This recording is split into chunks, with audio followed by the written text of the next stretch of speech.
हाय दोस्तों, welcome to my channel. मैं हूं देवेंद्र वशिष्ठ और मेरी इस वीडियो से आप जानेंगे भारत के उड़ीसा राज्य में स्थित यूनेस्को द्वारा विश्व धरोहर का दर्जा प्राप्त कोणार्क सूर्य मंदिर से जुड़े इतिहास, पौराणिक महत्व और रोचक तथ्यों के बारे में।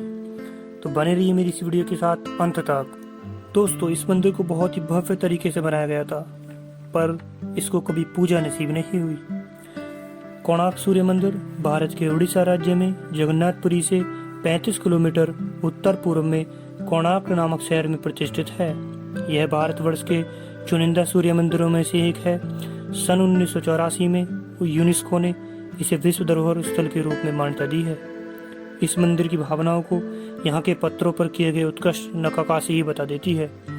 पौराणिक महत्व यह है कि यह मंदिर सूर्य देवता को समर्पित था, जिन्हें स्थानीय लोग बिरची नारायण कहते थे। इसी कारण इस क्षेत्र को उसे अर्क क्षेत्र कहा जाता था। पुराणों के अनुसार श्री कृष्ण के पुत्र सांब को उनके श्राप से कोढ़ रोग हो गया था।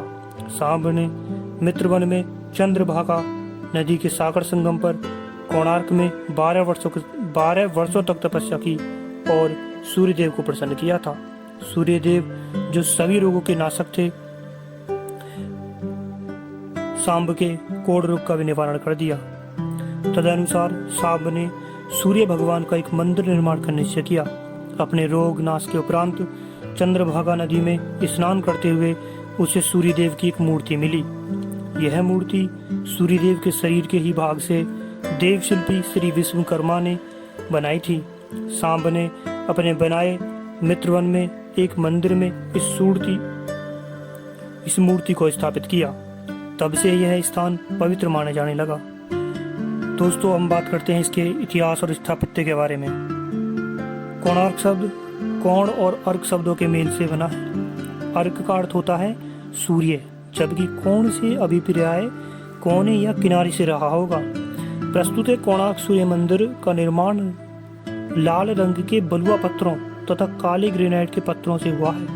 इसे 1250 ईस्वी में गंगवंश के तत्कालीन सामंत राजा नरसिंह देव द्वारा बनवाया गया था। यह मंदिर भारत के सबसे प्रसिद्ध स्थलों में से एक है। इसे यूनेस्को द्वारा सन 1984 में विश्व धरोहर स्थल घोषित किया गया है। कलिंग शैली में निर्मित इस मंदिर में सूर्यदेव को रथ के रूप में विराजमान किया गया है तथा पत्थरों को उत्कृष्ट नक्काशी के साथ उकेरा गया है। संपूर्ण मंदिर स्थल को 12 जोड़ी चक्रों के साथ घोड़ों से खींचते हुए निर्मित किया गया है, जिसमें सूर्यदेव को विराजमान दिखाया गया है। परंतु वर्तमान में 7 में से एक ही घोड़ा बचा हुआ है। मंदिर के आधार को सुंदरता प्रदान करते ये 12 चक्र साल के 12 महीनों को परिभाषित करते हैं तथा प्रत्येक चक्र 8 अरों से मिलकर बना है, जो अर दिन के 8 पहरों को दर्शाते हैं। यहाँ पर स्थानीय लोग सूर्य भगवान को बिरची नारायण कहते थे। मुख्य मंदिर 3 मंडपों में बना है।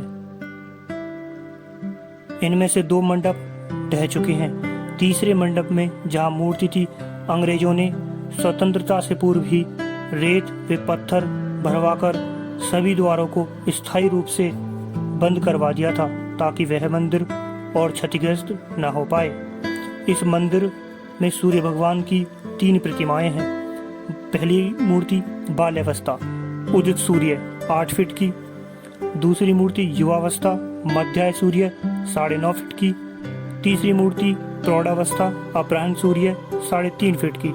दोस्तों, इसके प्रवेश द्वार पर 2 सिंह हाथियों पर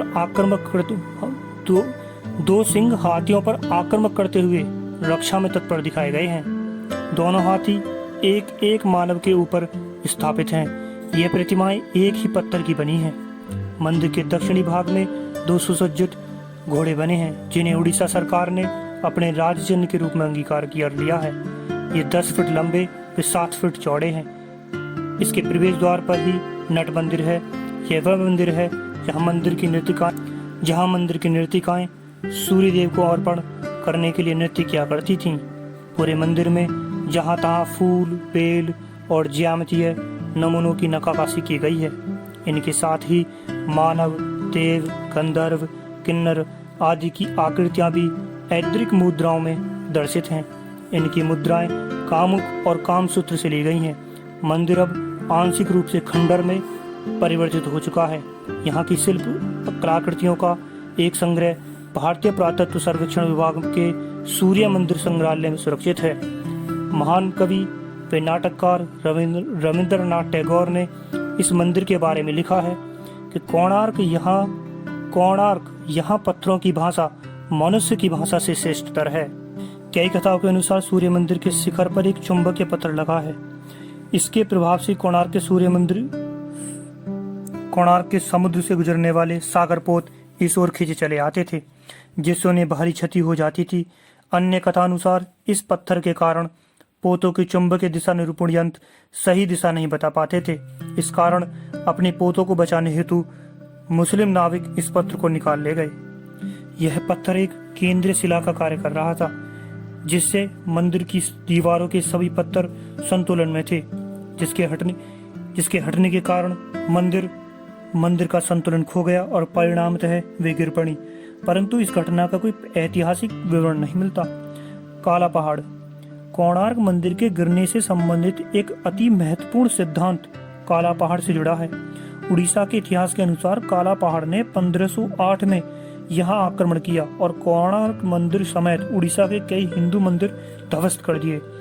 इस मंदिर के ध्वस्त होने का मुख्य कारण मुस्लिम आक्रमणकारी रहे हैं। दोस्तों, अब तो इस मंदिर के खंडर ही हैं, लेकिन इस मंदिर के खंडर इसकी भव्यता को दर्शाते हैं। अगर दोस्तों आप उड़ीसा जाने की प्लानिंग कर रहे हैं तो कोणार्क मंदिर जरूर होकर आइएगा। आपको मेरे द्वारा दी गई जानकारी कैसी लगी है प्लीज़ कमेंट करके बताइएगा, और लाइक, सब्सक्राइब और शेयर ज़रूर कीजिएगा, और गलतियों को नज़रअंदाज कीजिएगा दोस्तों, और लाइक, सब्सक्राइब ज़रूर शेयर कीजिएगा। जय हिंद, जय भारत।